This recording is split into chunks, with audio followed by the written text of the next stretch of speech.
নমস্কাৰ বন্ধুসকল, মই আপোনালোকক MC জ্ঞান সলিউশ্যন চেনেলটোলৈ স্বাগতম জনাইছোঁ। বন্ধুসকল, আজি মই আপোনালোকক থাৰ্ড চেম আৰু ফিফ্থ চেমৰ কেনেদৰে এডমিট ডাউনলোড কৰিব তাক দেখুৱাম। মই আপোনালোকক লিংকটো ডেছক্ৰিপশ্যনত দি থৈ দিম। আপোনালোকে goportal.in গৈ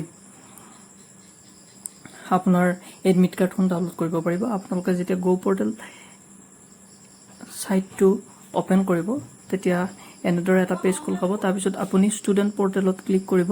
ষ্টুডেণ্ট পৰ্টেলত ক্লিক কৰাৰ পিছত আপোনাৰ এনেদৰে এটা পেজ খোল খাব। ইয়াতে আপুনি এপ্লিকেশ্যন নাম্বাৰ, ৰেজিষ্ট্ৰেশ্যন নাম্বাৰ বা আপোনাৰ ৰোল নাম্বাৰটো বহাই দিব। মই ইয়াতে ৰোল নাম্বাৰটো বহাই দিছোঁ।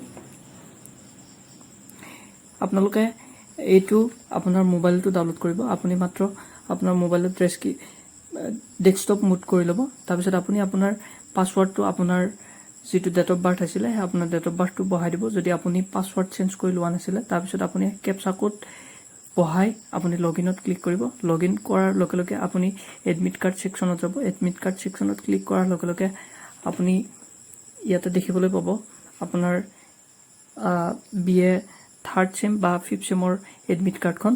তাৰপিছত আপুনি ডাউনলোড এডমিট কাৰ্ডত ক্লিক কৰিব। আপুনি ডাউনলোড এডমিট কাৰ্ডত ক্লিক কৰাৰ লগে লগে আপোনাৰ এডমিট কাৰ্ডখন ডাউনলোড হ'ব। মোৰ ইয়াতে নেটৱৰ্ক প্ৰব্লেমৰ কাৰণে ফটো আৰু ছিগনেচাৰটো দেখুওৱা নাই, আপোনাৰ নিশ্চয় দেখুৱাব। তাৰপিছত আপুনি প্ৰিণ্টত ক্লিক কৰিব।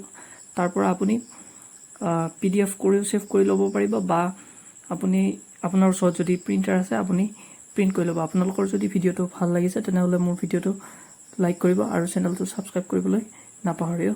ধন্যবাদ।